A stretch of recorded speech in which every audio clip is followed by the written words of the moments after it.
Hi, my name's Eric, and I watch Hello Okanagan from Cold Stream. Hello everyone, are you looking for that Christmas gift for your special family member? Guess what? If they live in one of these areas, or if they visited here and loved it, get the Hello Okanagan sweatshirts and hoodies. Now available, hellookanagan.com. It's like cheese Christmas over here. Gouda. Hey dude. Oh, what hey you man. doing? Well, I was actually just gonna come find you. So we're here at the Village Cheese in Armstrong, and check out this cheese. It's 19 years old. What? Yeah. That's older than you are. Awesome. Well, stay tuned, guys, for this episode. We're very excited to be at Village Cheese in Armstrong. We're gonna show you all about cheese.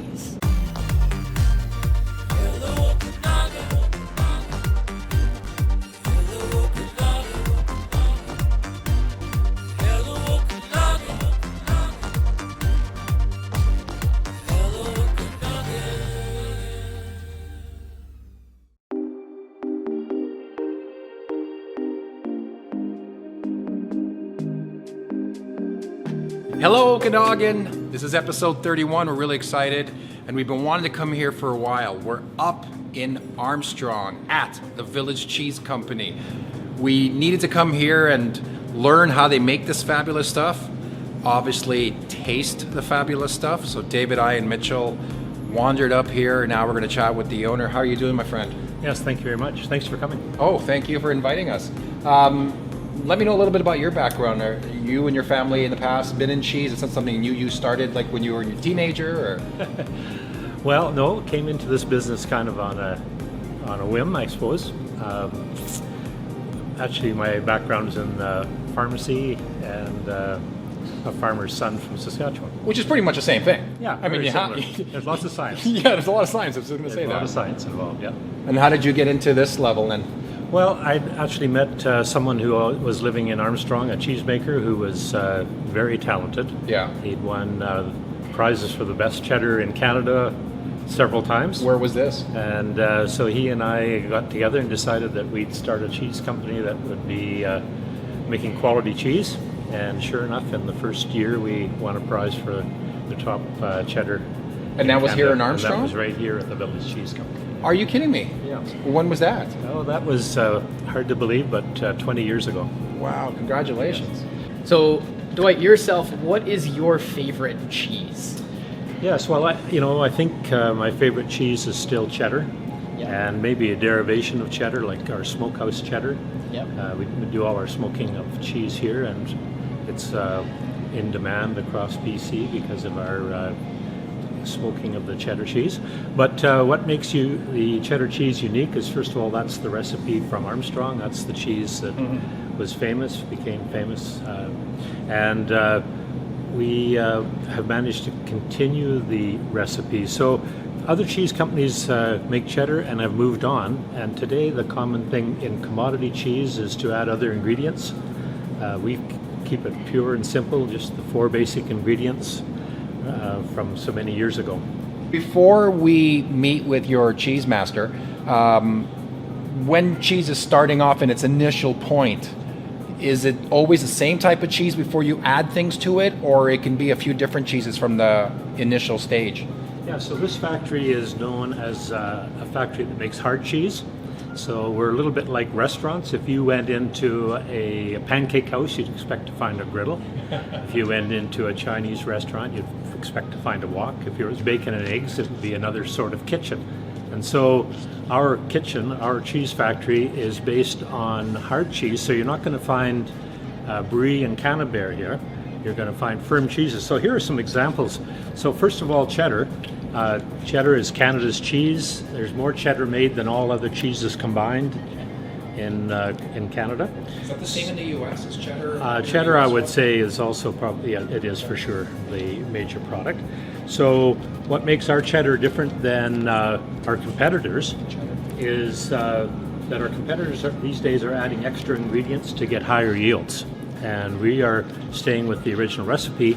And not only that, larger cheese companies, in order to reduce their price, have higher moisture cheese. You understand that the more moisture you put in the cheese, the more diluted it is. And that also means that it molds more quickly. So we make a firmer cheese. It's firmer because there's less moisture in the cheese. It'll keep longer because there's less moisture in the cheese. So Dwight, one thing that caught my eye first was this 19-year-old cheddar here. Why don't you tell us a little bit about the story of how you got a cheese that is 19 years old? Well, obviously there was a block of cheese that got left in the cooler and didn't get discovered till recently, but it's been in our cooler, believe it or not, for 19 years. And how did you discover that it was 19 years? Well, we keep track of the batch number and the bat number and the year when we make it, so every block of cheese has an identifier. So we know for sure this is 19 years. This is authentic aging. There's no enzymes added. This has been lost for 19 years. That's incredible. But however, we also make aged cheddars purposely. And so you'll find our 8-year-old cheddar here and our 7, 6-year-old cheddar. And what happens is a 1-year-old cheddar becomes a 2-year-old cheddar after a year. And then, so it's mislabeled. You can't call it 1 year anymore because now it's 2. So on its anniversary, we actually add the next label on. So this poor old 19-year-old, if we'd found it, would have been labeled 19 times. But anyway, we found the box, and it'll be Canada's oldest cheddar for sure. That's incredible. So this What cheese, a cool accident. This cheese is actually older than David. Likely. Yeah. Hey everyone, it's that time of the show again. And now, let's cut to our Okanagan update with Elizabeth Flowers. Hello Okanagan, I'm Elizabeth Flowers and here's your Okanagan update. Rebellious Unicorns production company is bringing live music back to Kelowna in a safe and socially distanced way through a new series live at the KCT. Performances start November 25th and will continue through until late December. The Live at the KCT series consists of 2 live performances, an early showing at 7 p.m. and a later showing at 9:15. Each show has a maximum of 50 people in the 800-plus seat theater. London Drugs is bringing back its annual Stocking Stuffers for Seniors holiday donation drive. If you visit London Drugs between now and December 16th, you can grab yourself a wish list of everyday essentials for a local senior. The gifts will be safely delivered to seniors before Christmas. And have you seen Spider-Man swinging through the streets of Vernon? Local filmmaker Mitchell Van Leberg created a fan movie called Spider Island. Spider Island follows the adventures of Spider-Man through the city and was created as a tribute to Spider-Man creators who passed away a few years ago. Spider Island is getting ready to premiere at the Vernon Town Cinema later this month. There will be 3 screenings at the Town Cinema on Thursday, November 26th at 5:30 p.m., another showing at 7 p.m., and the last showing at 8:30 p.m. Tickets are available on Eventbrite and through Spider Island's Facebook page. All proceeds from ticket sales will be donated back to the Vernon branch of the Canadian Mental Health Association. That's all for this week's Okanagan Update. Now we'll take it back to the guys.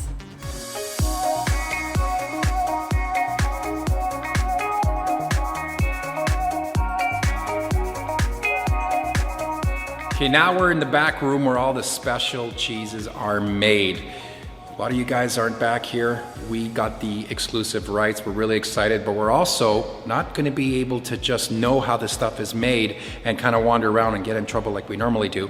We're talking to the cheesemaker himself. Jose, how you doing, my friend? I'm good. How are you? Wonderful. So give us a little history of yourself. Like first of all, where are you from and when did you move out here? I'm from India, South India, and I moved to Canada in 2007. 2007? Yeah. And you came to Vernon directly or somewhere else first? I was in Fort St. John for the first 2 years. Then I moved to Vernon in 2010, and I started here in 2010. Very nice. So you've got lots of experience clearly in the cheese making world. Yeah. And why don't you tell us a little bit about the process of making cheese? Where does it start? Do you get the ingredients themselves? Is it directly from the milk? How does it work? Okay, so we receive the milk in BC. The milk dairy board, they are the one giving us the milk. Yep. Especially from the local farmers, we get it from here, and we order the milk, and it will come, and we pasteurize the milk, and it will go to the vat, and then we decide which cheese has to be made. It can be a normal cheddar cheese, or a Gouda cheese, or a mozzarella cheese, or Parmesan cheese, whatever cheese.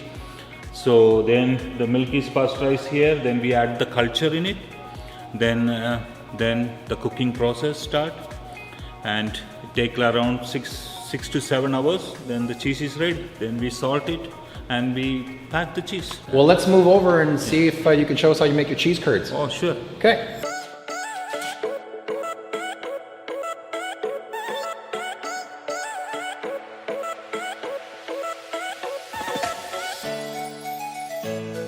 So what are we doing now? I'm just making the cheese now. This is only cheese curds. Yep. And now we put it in the press for 12 hours. Yep. So tomorrow morning it will be like a block of cheese. I can show you. So that's how they make a block of cheese. It's not usually So this wasn't the block and you shred it. No, this is the first step of making the block.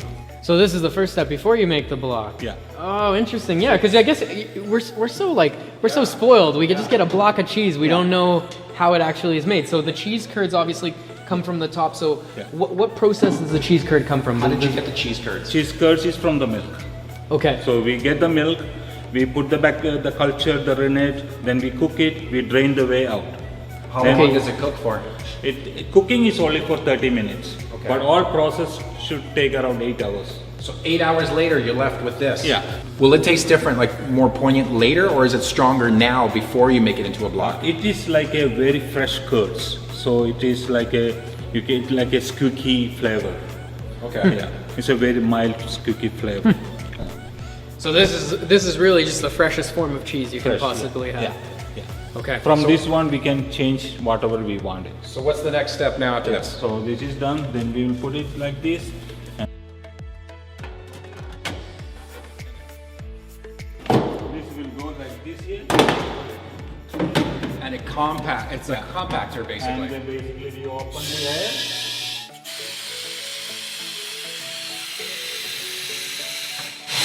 That's it. And how long does it stay like this for? 16 hours. So one individual one will stay like this for 16 No. hours? He'll line them all like this. So this one device is squishing them all basically together. So this will be at the end. This is awesome. So we will put like 30 of them like this and press all together. And And then you have two sides, so there's 6 sides, yeah. Holy cow. This is for that spot. Like. Okay. That's sturdy. This is awesome. So do you have what it looks like now when it comes out of there? Is there a block that we can see? Yeah. Well, let's go take a look.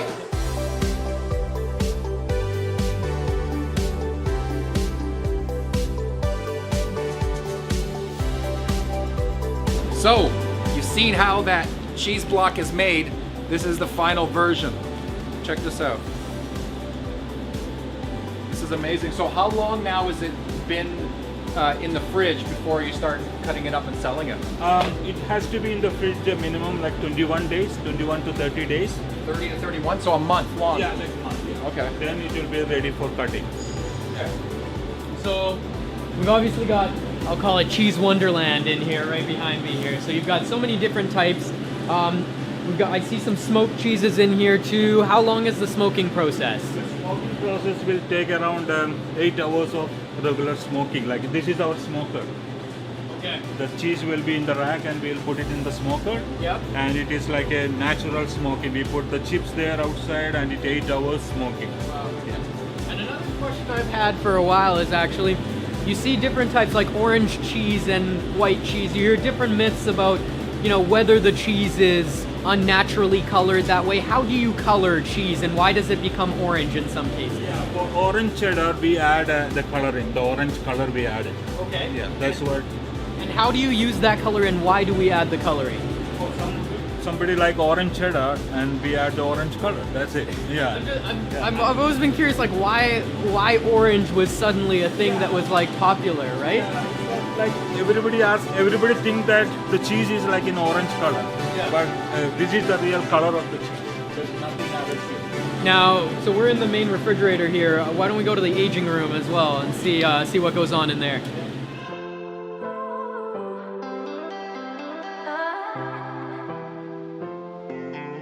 All right, so cheesemaker Jose has brought us here to the aging room. We're gonna need to be brief here because Peter can't be in here for too long or we're gonna lose him.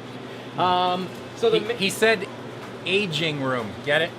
Yes. I love it when you explain my jokes, Peter. Thank you.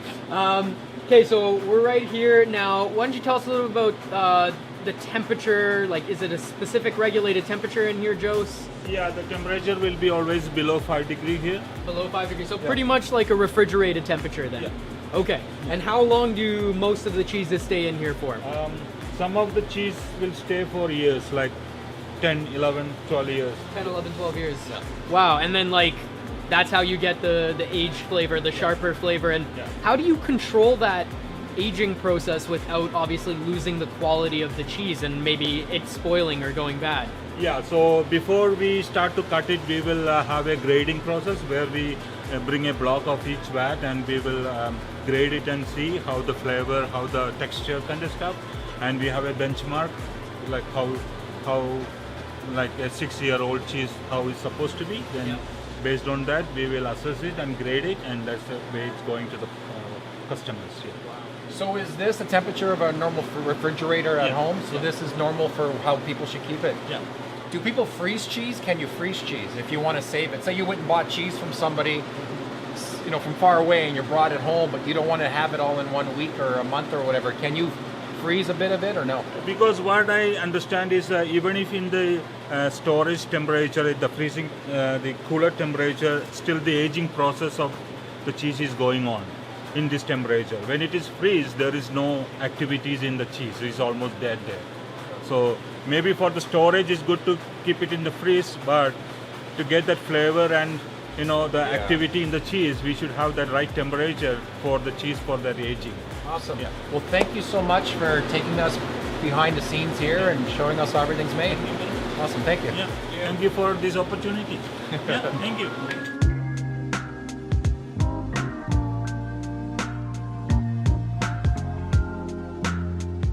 I wonder if anyone's going to notice me taking this block of cheese.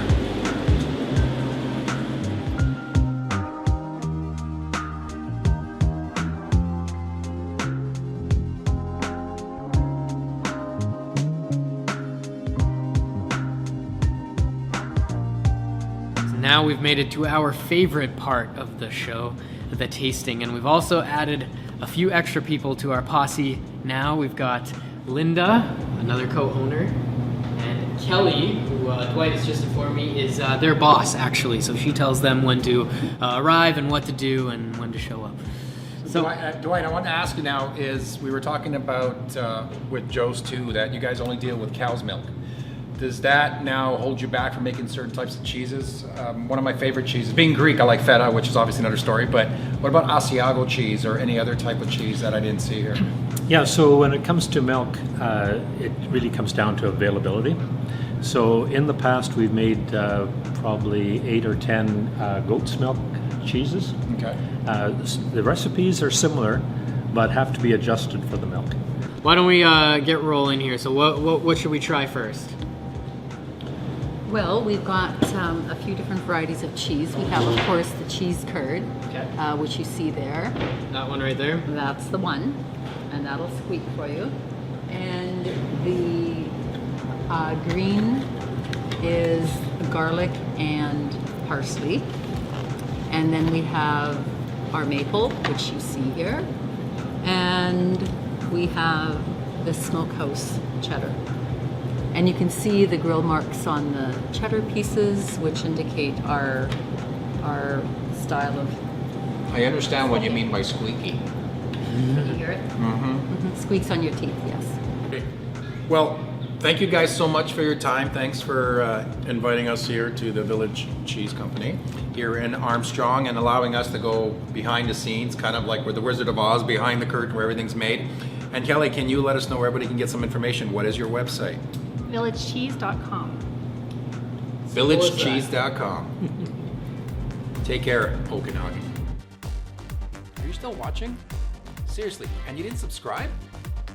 We can see the stats. 90.2% of you are not subscribed to our channel, and you are really missing out. It's not that hard. Just click the subscribe button, and you won't be sorry. Thanks for your support.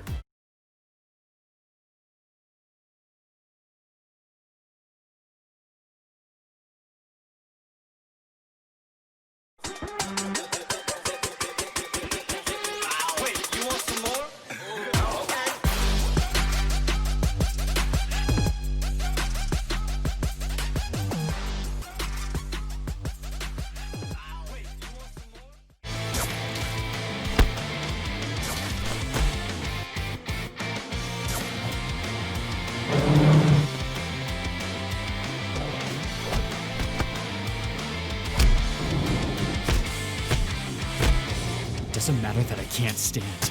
I'm gonna save the city. Even if I gotta die to do it!